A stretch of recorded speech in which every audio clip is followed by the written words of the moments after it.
Lucy Fredericks, and I am the Director of Indian Multicultural Education for the North Dakota Department of Public Instruction. And I have been in this position for 6 years and really enjoy working with the department and the work that we're doing for our Native American students in the state.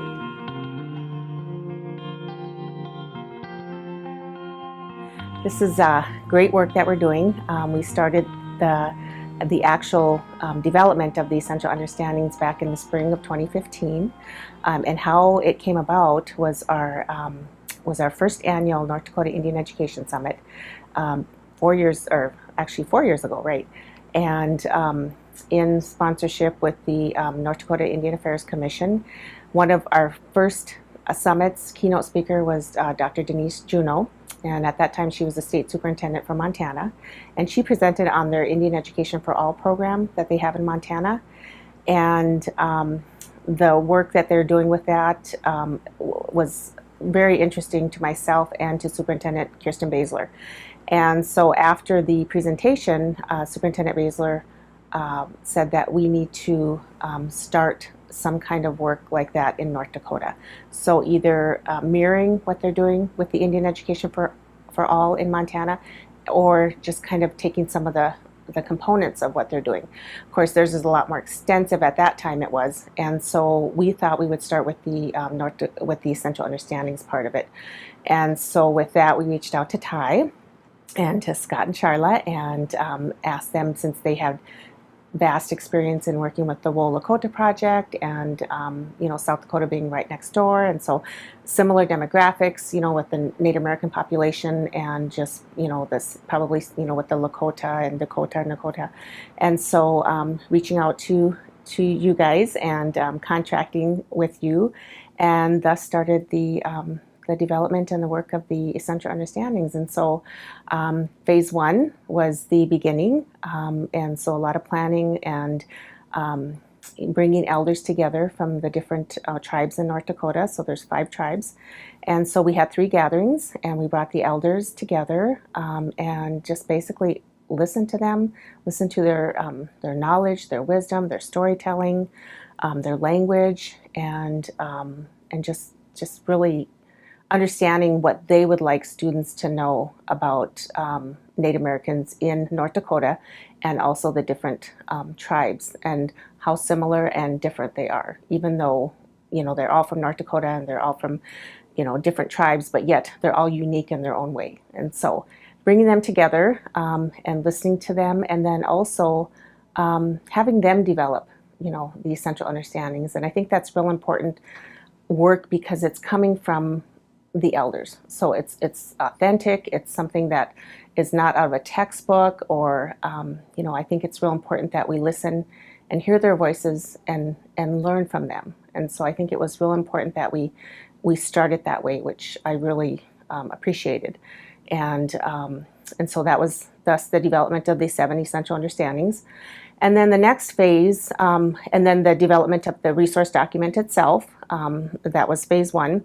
And then phase 2 was the actual development of lesson plans that were aligned to the resource document, to the 7 essential understandings. So we had 3 gatherings here in Bismarck, and just pretty much opened it up to all educators throughout the state that were willing to come and participate and develop these lesson plans, K-12, in all content areas, lesson plans that align to the resource document.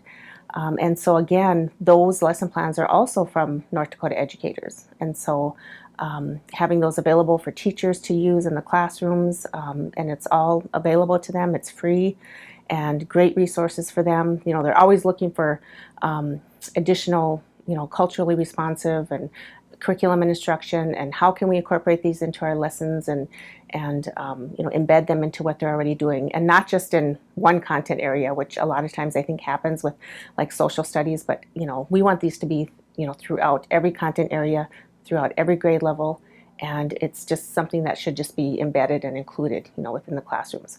So that was phase 2, and then phase 3 is what we're in now, and that is the rollout and the implementation. And so now we would like to get it out into all the schools in North Dakota, It's available, but offering on-site professional development, training, coaching, whatever fits the needs of the schools, that's what we would like to come and provide to them.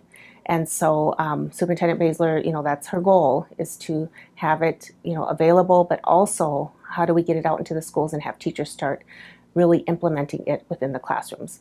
And then what kind of, impact will that have, with our not only our Native American students, but I think all students, And so these essential understandings, and we've mentioned this before, is it's not just for Native American students, it's for all students, And I think it's real important that we keep that in mind.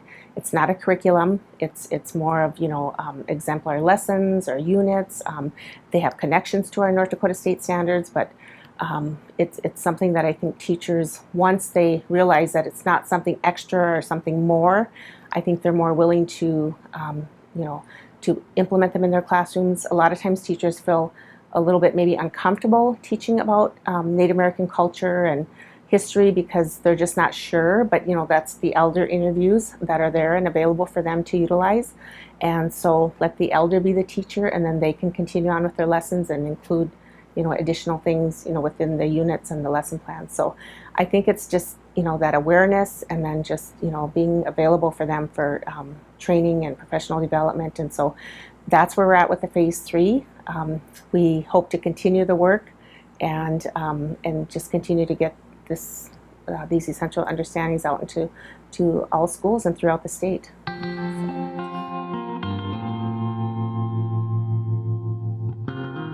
I think, to me it seems like the phase 3, the implementation is probably a little bit more challenging because of the fact that, we have such a, there's, so many schools, and it's just and with, with everything going on in education now, with the new ESSA law, and, teachers I think are feeling a little overwhelmed, and I think they're just thinking, oh, it's just one more thing to add, but just getting them to understand that it isn't, that's not our intent, is to add anything more. They're already doing lesson plans in the classroom. They're already teaching content, but this can be included and embedded into what they're doing. And so I think we just need to really, encourage them and be available and to support them in any way that we can to help them implement these. The resource document, the ongoing elder interviews, those are all, like, to me, and the additional lesson plans are all ongoing. Those can always be continued and can always be added to. But I think now we really need to start getting it out into the schools and into the classrooms, and looking at maybe pilot projects, and things like that. So I think so to me it's taking a little more time, and I think it is going to with anything, in education. I think it takes time, and so but we're very committed to it, and I know Superintendent Basler is committed to it. So we'll make it continue and work, and so that's our goal. That's one of our goals, not only for my program, Indian Education, but for DPI also. So.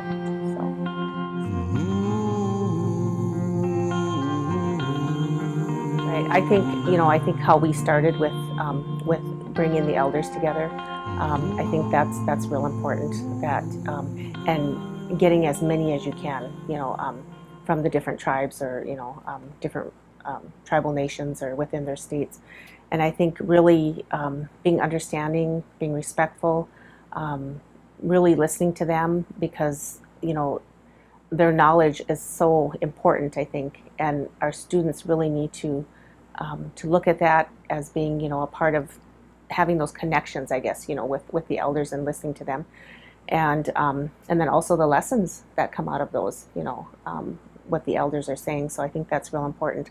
So I think starting, and then again, you have to have the support, from wherever you work, if it's, the superintendent, or, and I think it's real important that the schools also have that support with their leadership, because if they're on board, then it's more likely going to work, within the school, with the teachers and the staff, and making sure that they're all kind of on the same page, and for them to realize the importance of having this, in their schools. And so I think that's, and again, starting, I know, like I had mentioned, the Indian Education for All, and that was it's a lot more than what we have, but I think starting with something like the essential understandings, starting with that first, and then maybe expanding, I think is a good way to start.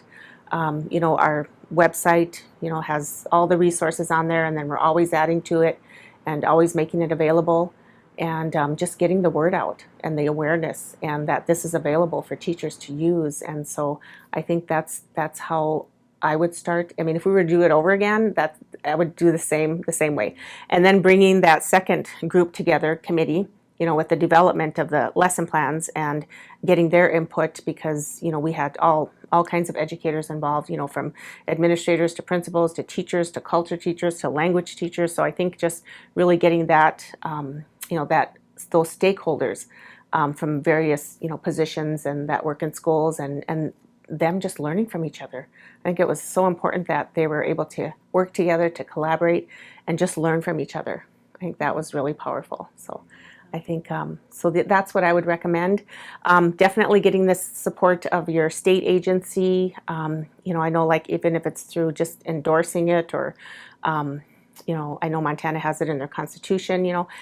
And then once you get to that point and they see that it's working and realizing that, this is making a difference, an impact, then I think you could maybe take it further and look at, like, your legislation, or maybe, bringing it to the legislature and getting additional funding, and things like that. But yeah, we need to prove to them that, this is working, and this is how it's working, and this is how it's impacting our students, and especially with our Native American population, in North Dakota. So that's how I would start it. I think that was, and even if you could do additional gatherings like we did. I know we did 3, but I think just continuing that ongoing process, I think, is real important, and I think that has worked really well.